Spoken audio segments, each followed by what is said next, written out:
Hello, I am Maria Groh, and this presentation will give you a short summary of the theory of constructivism and how it influences educational practices. To give you an overview of this presentation's contents, I will provide some background and history of constructivism and how John Dewey influenced constructivist learning. I will explain how constructivists construct knowledge and transform it to memory, as well as constructivist learning processes.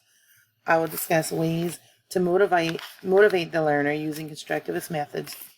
The impact for teaching and learning will also be addressed. I will provide examples of constructivist formative assessment methods, including some used for nursing education. A reference list will be provided should you want to research this topic further. According to Merriam and Barima and Mukhalalati and Taylor, constructivism takes ideas from the writings and theories of Dewey, Piaget, and Vygotsky, among others.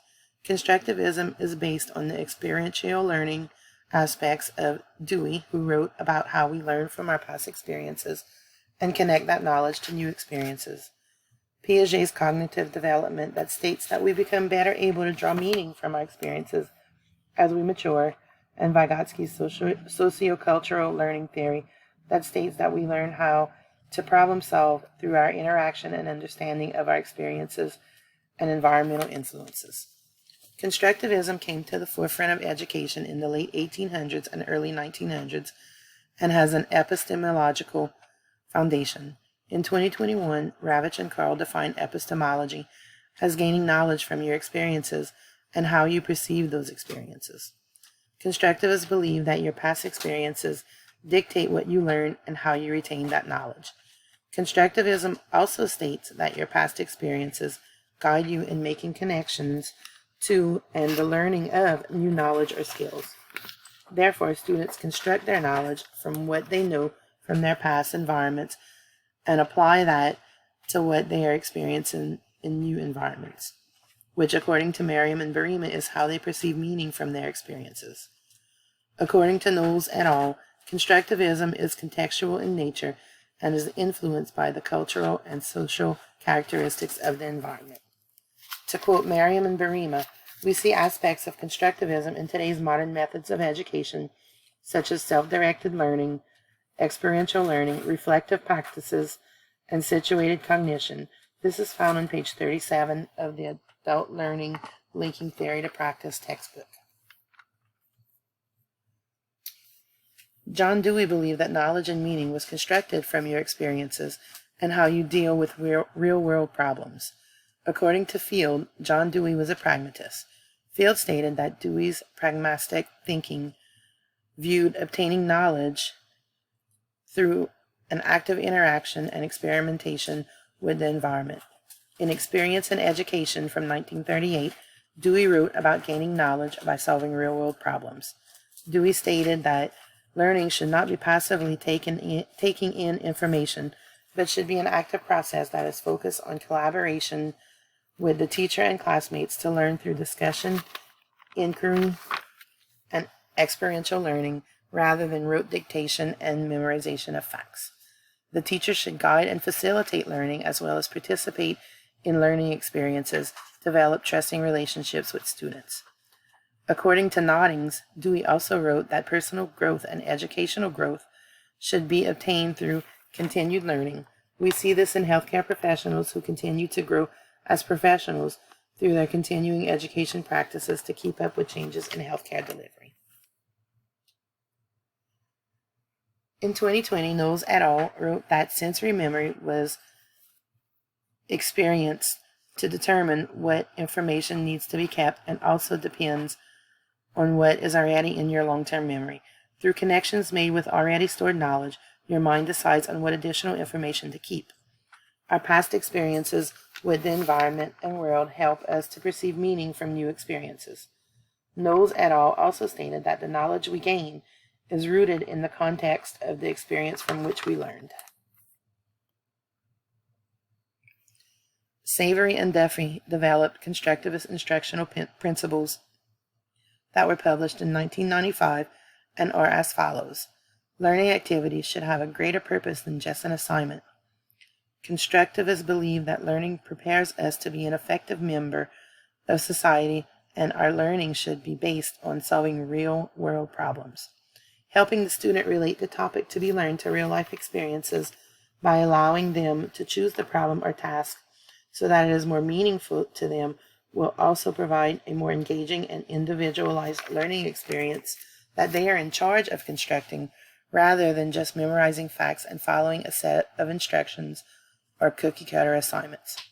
Savory and Duffy also suggest that learning should take place in the complex environment of which they will practice, such as simulation and clinical sites in healthcare education and on-the-job apprenticeships.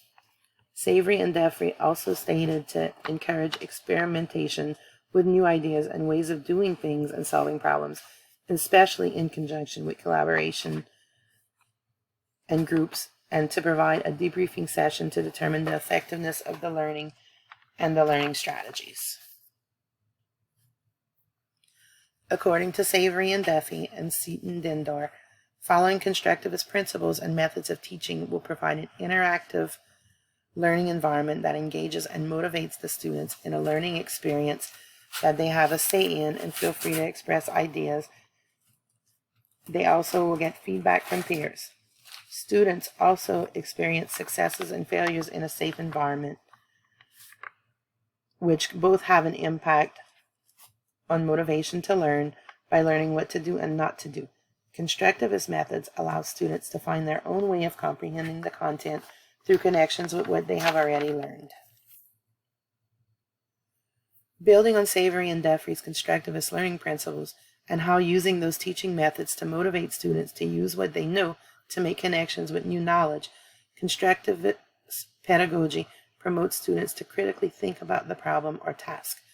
According to Jenna and Behera, constructivism promotes scientific inquiry and ways of thinking and allows students to assess the problem or environment using past experiences and knowledge to find solutions and attain new knowledge. Jenna and Behera also propose that collaborating with others in the experimentation with ideas and the learning process helps to build teamwork and communication skills. From a nursing education standpoint, the National Council of State Boards of Nursing stated that these are skills that we are trying to build in our students as we prepare them for practice and the next gen NCLEX exam. Formative assessments use assessment methods that will evaluate how and what the student has learned, progress in the course, and where the student needs additional learning. According to the Glossary of Education Reform, formative assessments are usually hands-on activities that include discussion, experimentation, and collaboration.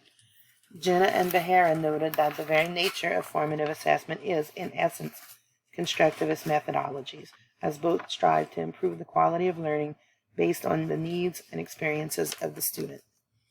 Examples of formative assessments include an instructor tasting a culinary student's dish, or a music teacher listening to a student's performance to determine if the student has learned the required methodology, techniques, and skills, or if further instruction is needed.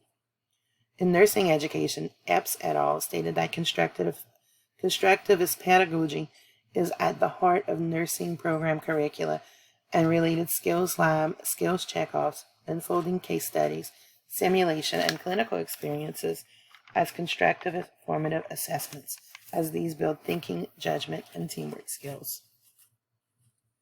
In conclusion, it is easy to see how constructivist pedagogy is present in today's classrooms of all disciplines in modern education's move to learner-focused educational activities that inspire inquiry, self-directed learning, and collaboration. I have included my references used to obtain the information in this presentation if you would like to further research this topic or find out more about John Dewey and constructivism and how it has influenced our educational practices of today. Thank you.